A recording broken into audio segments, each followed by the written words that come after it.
Hello people, in this video I'm going to show you guys how to make 3D looking sprites in Flutter Flame. As you can see here, the sprites are dynamically affected by the light position, color, and intensity. But in this video, I'm not going to do the full process of how I specifically make this platformer game. I'm just going to show you the basics, the foundation behind 3D looking sprites. So first, let's make this sprite in Krita. Make a new image, 128 by 128. Activate the grid 32 by 32 in this empty layer. Using the line tool, make a simple break pattern, holding the shift key to make the line straight. Turn on the wraparound mode to make a seamless sprite. Duplicate the layer, apply a blur filter to it, merge all the layers down. To add some color, add a new layer, fill it with the color you want. Add another layer, fill it with white, go to filter, other, random noise, change the blending mode to multiply, lower the opacity down, merge the noise layer down with the color layer, move the color layer below, change the blending mode of the break pattern layer to multiply. And that's it. This is the sprite that we're going to use in our project. But to make a 2D looking sprite, we are also going to need the normal map of this sprite. To make the normal map, duplicate the break pattern layer, change the blending mode to normal, go to filter, edge detection, hide to normal map, click OK. So this is basically as the normal map, but in Flutter Flame, the y-axis is actually inverted, so going from the top to the bottom, the y value is increasing. We have to match that in our normal map. To invert the y-axis, duplicate the normal map layer, go to filter, adjust, invert, right-click on the inverted layer, click properties, deactivate the blue and the red layer, click OK, merge the inverted layer down, and that's it. Now let's save the normal map sprite and the color sprite. Going to Visual Studio, now we already have the break color and the break normal in here. Let's add the sprite in our PubSpec file, uncomment the assets section, delete the second line, change this line to assets, images, save it, open up a new terminal, install the Flame with Flutter, pub, add Flame. Open up the main file and delete all of these lines that came with the Flutter create command. Make a new class called shaded tutorial. This will extend from Flame game. Change the my app to game widget. Set the game to our shaded tutorial. Let's create our scene. Override the onload method.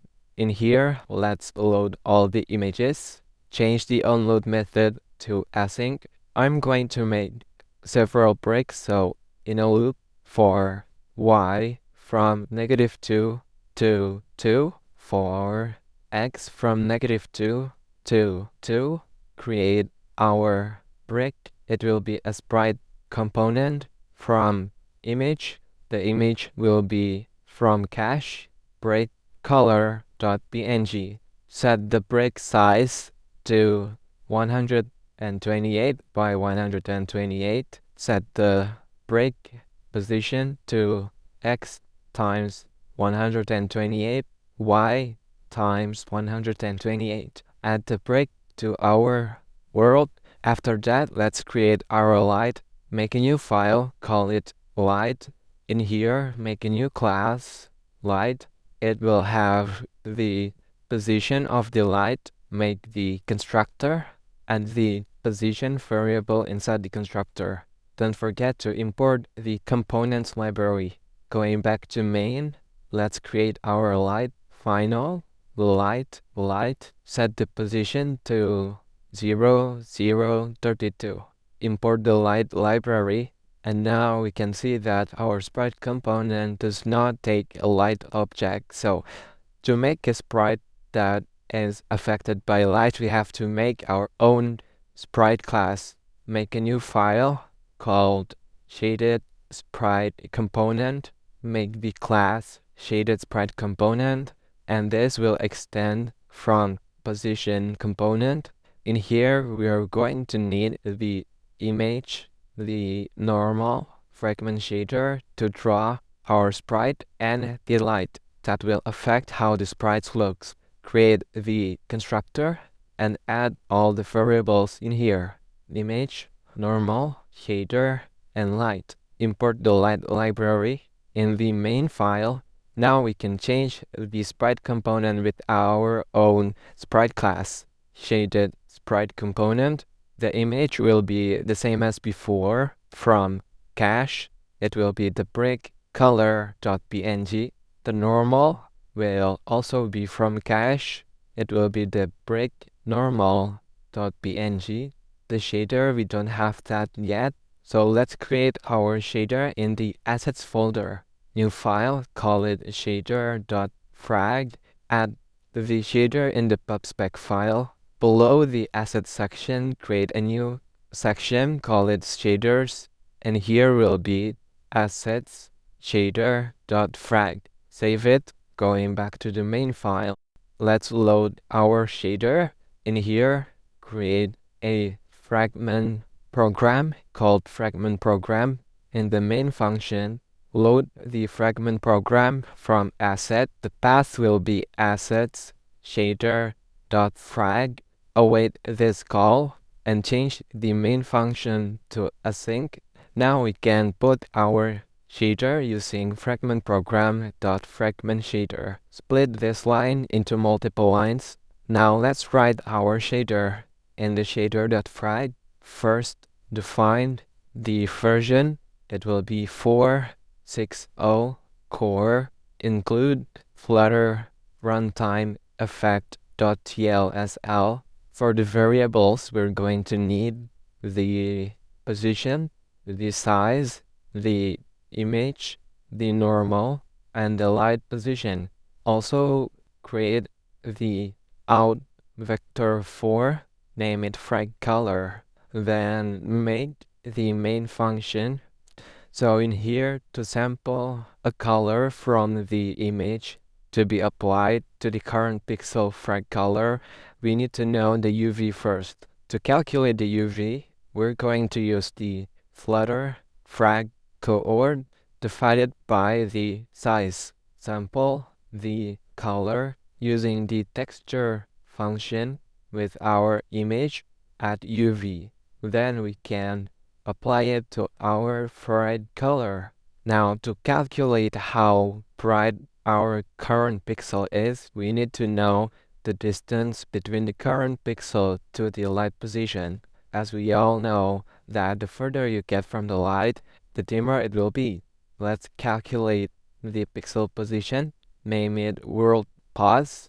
It will be the Flutter frag coord plus the position. Calculate the delta.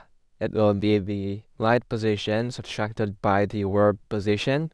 Calculate the distance by using the length function of our delta. Now we can calculate our attenuation, which is 1 subtracted by the distance divided by max distance. So when the distance is at max distance, this term will be 1 and the attenuation will be 0. For now, I'm going to set the max distance to 256. To apply the attenuation to the color, we need to multiply the color by the attenuation, but we only want to multiply the RGB values. We can do that by separating it like this. Color, take the RGB value, multiplied by the attenuation, and bring back the alpha. Now we already have calculated the attenuation, but we have not taken into account yet the normal of these sprites. To see how it looks right now, let's go to our shaded sprite component. We need to override the render method because if you run it right now, it will be just a black screen because position component doesn't render anything. So override the render method. In here, first we're going to need to supply the necessary variables in the shader using set float uniforms. Set the vectors with the same order as in the shader.frag. So first is the position, then the size, and finally the light position. Also set the image using set image sampler. The first image is the image, The second image is the normal. Then we can draw our sprite using draw rect.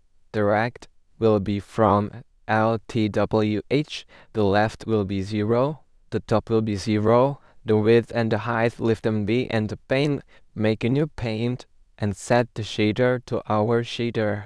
Let's run the game. Flutter, run. I forgot to change this to vector 3. As you can see here, the Flutter frag go word is actually a vector 2. Since the word pause is a vector 3, we need to set the z value using vector 3 and set the z value to 0. Let's run the game again. So here's how it looks right now. You can see that the light affected how the brick looks, but the brick doesn't look like it's 3D yet. That's because we have not used the normal map. So going back to the shader.frag, let's sample the normal, but it will be just a vector 3 because we don't need the alpha channel. Using the same function as before, the texture, but now use the normal and take the xyz value multiplied by 2 and subtracted by 1, because the texture function returns a value that is ranged from 0 to 1. We also need to normalize this because we want the normal vector to have a length of 1. Finally, to calculate our final light term, we can use the dot product of the normal and the delta divided by the distance.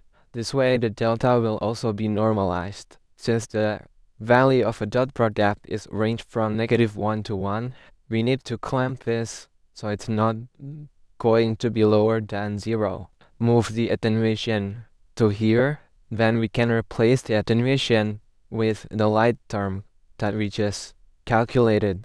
Save it. Let's run the game again. And there we go. Now the break looks 3D. But there's still a thing that I need to fix that I just noticed is the attenuation. We have to clamp this so it's not going to go lower than 0. Because if the distance is bigger than max distance, this term will be bigger than 1. And 1 minus 2, for example, it will be -1. We don't want that. So let's just clamp it. So let's just clamp it at 0. And then to make the effect more obvious, more clearer, let's make the light movable by keyboard. To do that, add with keyboard events in here. Make a new variable called pressed keys. It will be a list of logical keyboard key, like that. Override the on key event. First in here, we're going to clear the pressed keys, then add all from the keys pressed. Override the update method, make a new variable, call it delta, set it to 0. If pressed keys contains arrow up, then delta y subtracted by 1. Do this for the other directions. Arrow down, arrow right, arrow left. The down will be +1, the right will be x plus 1, the left will be x minus 1. Finally, add the light position with the delta times the dt times move speed. I'm going to set the move speed in here to 256. Also, we need to set the light variable outside of the onload method so we can access that again. Light, but set it to late like that, and then erase the declaration here. Save it. Now let's run the game. And there we go. Now we have our scene with 3D looking bricks and with movable lights. So yeah, that's how you make the sprites in Flutter Flame looks 3D. I hope you find this helpful and that you can learn something from it. Also, please consider supporting me on Ko-fi or itch.io. I have uploaded the textures that I made for this platformer game over there, including the normal maps. You can find the link in the description box below. Alright, I think that's all for today's video. Thank you so much for watching.